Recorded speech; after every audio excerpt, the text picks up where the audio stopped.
Hey everybody!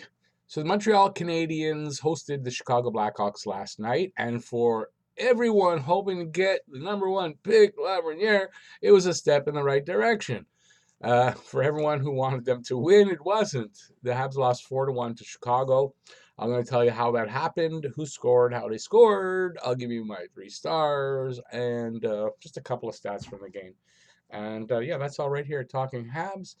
If you want to see more videos like this, subscribe and ring the notifications bell, and that's going to get you your daily fix of Blue Blanc Rouge. And while you're doing that, you can give a thumbs up if you like the video. And any comments you may have in the comment section about the game, about anything. You're happy they lost because you want them to tank. You're not happy because you wanted them to win. Whatever, in the comment section, I do read them all. Okay. What can you say? It wasn't a good game. Habs played a pretty crappy game, coming off two wins in a row after that 8-game losing streak. You kind of thought Chicago coming in here struggling, having a better record than Montreal, playing a little bit better. But I mean, their overall record is very similar. All the very similar team struggling to stay in the playoff race. And you just thought this was a good opportunity for Montreal. I thought they would play Charlie Lindgren, and they did. And you can't say it was a mistake because Carey Price does need nights off. They have back-to-back games because they're playing.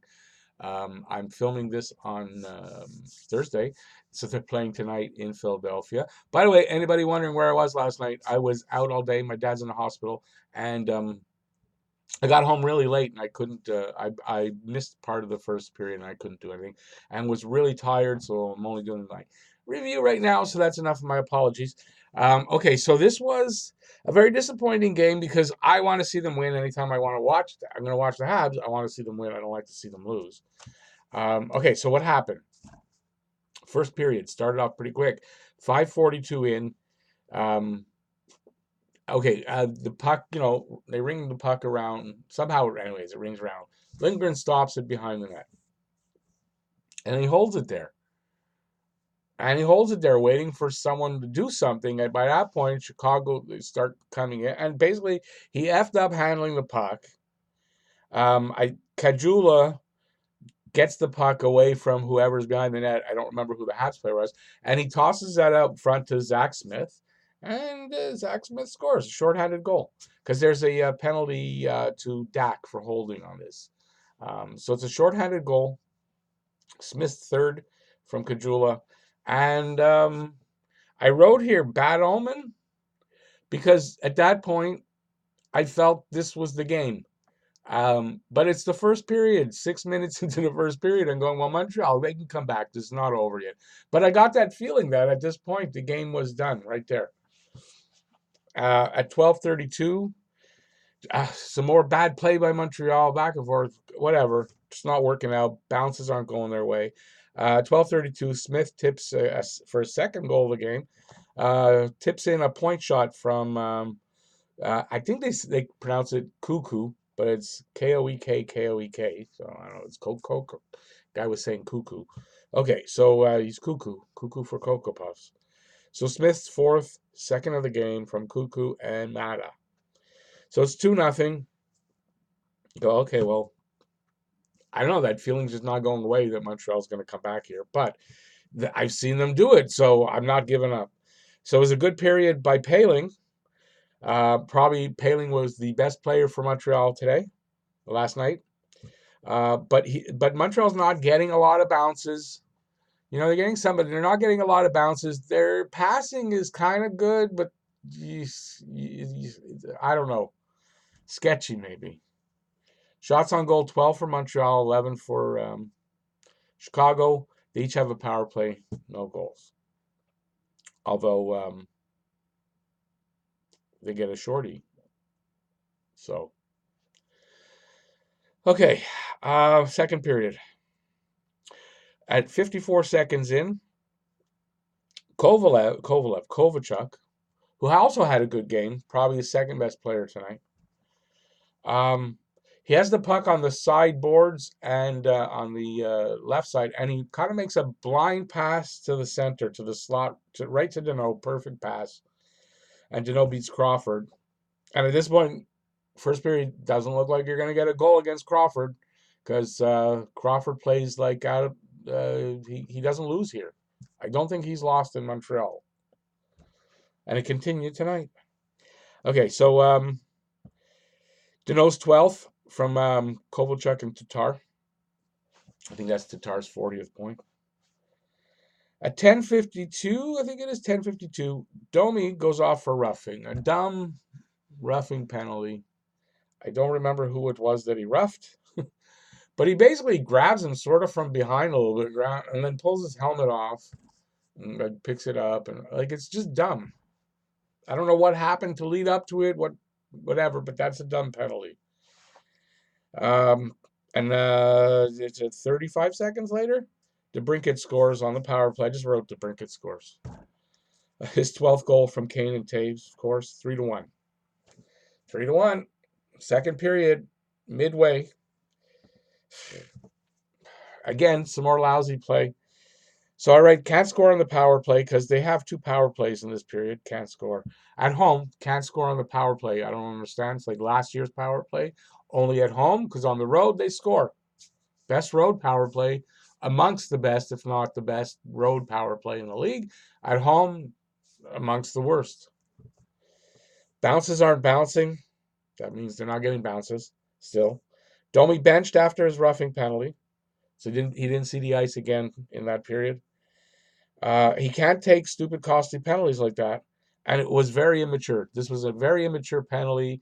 I'm sure he had fun doing it at the moment, and it felt good for him, but it was just dumb and very costly because it could still be 2-1. 2-1, you still got a shot going into the third. Whatever. At this point in the season, a loss or a win, does it really make a difference? If they make the playoffs, are they going to do anything in the playoffs? How likely are they going to make the playoffs? Although I want them to win, that's why you're seeing a frustrated guy. Okay, third period rolls around. Oh, shots on goal. 10 for Montreal, 11 for them. 2 power plays for Montreal, 1 for them. They score on their power play. Did I mention it? Yeah, I did mention that. Third period. At 8:04, Habs take a sloppy too-many-man call. It was a bad too-many-man call. And on the ensuing power play, Taves scores, but he kicked it in. And the replay clearly showed he kicked it in, so it's called back. They killed the penalty. Still 3-1. But at 11:40, so 3.5 minutes later, Kajula pokes the puck away. I don't know why Wheel is backing in, playing defense kind of into his own zone. And right at the blue line, Kajula stick pokes the puck away from Wheel. Wheels around him, no pun intended, and breaks in and scores. So it's his 4th goal, unassisted. 4-0, 4-1. Game over, even though there's 8 minutes left. It's game over. They're not coming back.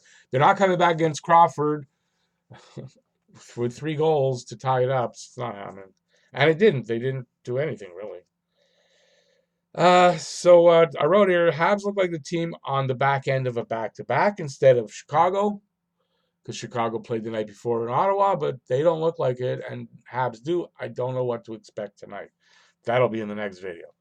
I wrote here again, from the Hawks' first goal, you could tell Montreal just didn't have it tonight. You could just tell after that first goal, not that they were playing like a super awesome going into that first goal, because I watched it on the replays, right? So I didn't see anything happening good before, and then boom, this goal. And I came in just after I just saw the replay of the first goal. So they didn't have it. Okay, so my 3 stars for tonight, I don't have 3. Ryan Poehling played really well. I thought Ryan Poehling had a really good game.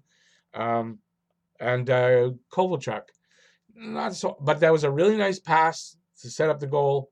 Awesome. He deserved a start. Nobody else did, as far as I'm concerned. Let me know what you think in the comment section. If I'm wrong, give me a 3rd star. I couldn't think of anybody I wanted to give a 3rd star to. Shots on goal, 33 Montreal, 28 for Chicago. Montreal was good in the faceoff circle with 54%. 0 for 3 on the power play. 1 for 3 for Chicago. Today's game, which is the next game, is in Philadelphia against the Flyers. 7 o'clock start. We'll be on the air tonight. And yeah, we'll see what happens. At this point, look, it is what it is. Either they're going to make a run for the playoffs, or they're going to make a run to get a good pick. It's either one. Um, you know what? They're probably both just as good when you think about it. If you want to see them in the playoffs, well, a run to make the playoffs would be good. But they're probably not going to make it. Then you get not a good pick. So the run to the better pick seems to be where we're going. What can you do? So you can get frustrated, but I mean to be all angry and stuff. I'm not anymore, because at this point, what's the difference? They make the playoffs and can't do anything. They're not going to with this team. It's quite all obvious. Or they get a better pick, and maybe that's the better thing. I don't know. Okay, so that's my review. If you liked it, give a thumbs up. While you're on the way down there to do that, you can subscribe, ring the notifications bell. That will get you your daily fix of Blue Blanc Rouge from Talking Habs. And thanks for watching, everybody. I'm going to do my preview for tonight's game soon, and check that out. And that's it. Peace out. Thanks for watching. Bye, y'all.